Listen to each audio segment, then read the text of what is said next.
उत्तर प्रदेश में corona virus संक्रमण के मामलों में पिछले कुछ दिनों से आई तेजी थमने का नाम नहीं ले रही। बीते 24 घंटे में कोरोना के 371 नए मामले सामने आए हैं। इसके साथ ही राज्य में कोरोना पॉजिटिव मरीजों की संख्या बढ़कर अब 9,237 हो गई है। गुरुवार को प्रमुख स्वास्थ्य सचिव अमित मोहन प्रसाद ने बताया कि इस महामारी की चपेट में आकर प्रदेश के 245 लोगों की अभी तक मौत हुई है। वहीं 9,237 में से 5,439 लोग इलाज के बाद पूरी तरह स्वस्थ हो चुके हैं और इन सभी को हॉस्पिटल से डिस्चार्ज कर दिया गया है। वहीं राज्य में फ़िलहाल कोरोना के 3,553 एक्टिव पेशेंट हैं, जिनका अलग अलग हॉस्पिटल में इलाज जारी है। उत्तर प्रदेश में कोरोना मरीजों की रिकवरी रेट अन्य राज्यों के मुकाबले काफ़ी अच्छी है। कोरोना वायरस के संक्रमण की स्थिति इस प्रकार है। विगत 24 घंटों में कुल 371 नए प्रकरण सामने आए हैं। इस समय प्रदेश में एक्टिव इन्फेक्शन के केसेस की कुल संख्या 3,553 और जो लोग संक्रमित होने के पश्चात पूर्णतः उपचारित होकर डिस्चार्ज किए जा चुके हैं उनकी संख्या है 5,439 अब तक कोरोना वायरस पॉजिटिव 245 लोगों की मृत्यु हुई है। आइसोलेशन वार्ड में इस समय 3,579 लोगों को रखा गया है, जिनका इलाज चल रहा है, और फैसिलिटी क्वारंटाइन में इस समय 7,895 लोग हैं जिनका इलाज चल रहा है। उनमें से 78 को ऑक्सीजन सपोर्ट दिया जा रहा है और 6 संक्रमित मरीज इस समय वेंटिलेटर पर हैं। कल प्रदेश में सैंपल टेस्टिंग की संख्या 10,000 पार हो गई।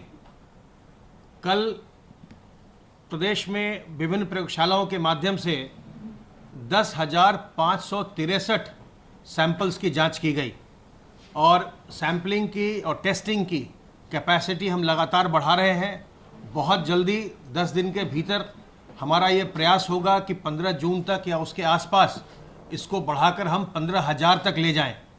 कल 10,563 सैंपल्स की टेस्टिंग हुई है और 11,291 सैंपल्स लेबोरेटरीज को कल जिलों से भेजे गए।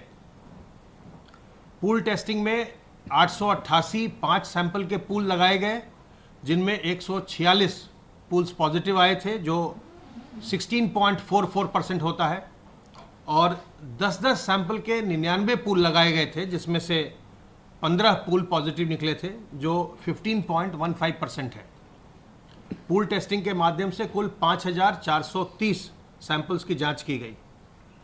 जो हमारे प्रवासी कामगार लौट रहे हैं या अन्य प्रवासी लौट रहे हैं, उनकी अभी तक आशाओं के माध्यम से 12,39,380 माइग्रेंट्स की ट्रैकिंग हो गई है और जिसको भी वो सिम्टोमेटिक पा रही हैं उनका सैंपल लेकर के उसकी जांच की जा रही है।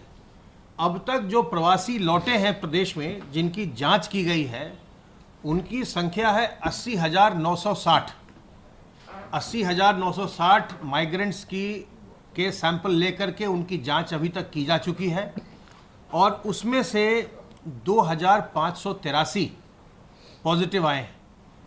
इस प्रकार जो प्रदेश का जो कुल संक्रमण की संख्या है उसके लगभग 28% कंट्रीब्यूशन जो हमारे यहाँ बाहर से प्रवासी आए हैं, प्रवासी कामगार, उनका है। सर्वेलेंस की एक्टिविटी हमारी लगातार चल रही है। अब तक 14,530 एरियाज़ का सर्वेलेंस किया गया, जिसमें 4,104 हॉटस्पॉट और 10,426 नॉन हॉटस्पॉट एरियाज़ का सर्वेलेंस हुआ है। 1,04,613 टीम दिवस के माध्यम से 80,98,156 हाउस होल्ड का सर्वेलेंस किया गया, जिसमें 4,11,54,760 लोग हैं।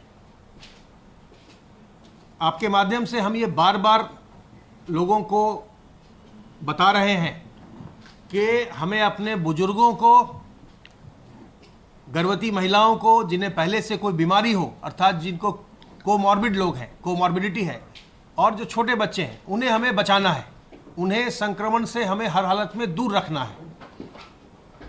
जो एज डिस्ट्रीब्यूशन है, जो मृत्यु हुई है प्रदेश में पूरे कोरोना वायरस संक्रमण से, इसमें से जो कोमॉर्बिडिटी वाले हैं, जिनको पहले से कोई ना कोई बीमारी थी, डायबिटीज़ या हाइपरटेंशन या किडनी की बीमारी या लीवर की बीमारी, जिनको पहले से कोई बीमारी थी, उनका प्रतिशत 83% है, 83%।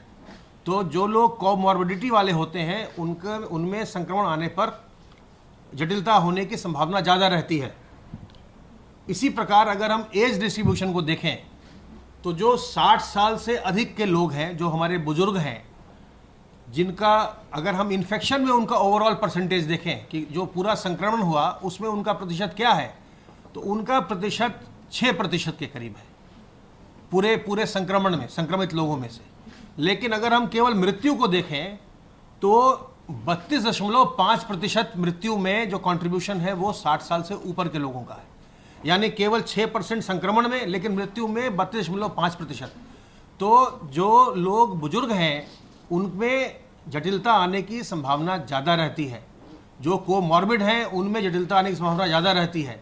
और ये भी हमने देखा है कि जो 51 से 60 वाला एज ग्रुप है, इनको भी सावधान रहने की आवश्यकता है। जो 51 से 60 वाला एज ग्रुप है, इसका जो कुल संक्रमण में हिस्सा है वो 8.8% है, लेकिन जो मृत्यु हुई है, मृत्यु में इनका हिस्सा कुल 31.5% है, 31.5%। तो 51 से 60 वाले जो एज ग्रुप है उनको भी सावधान सतर्क रहना चाहिए।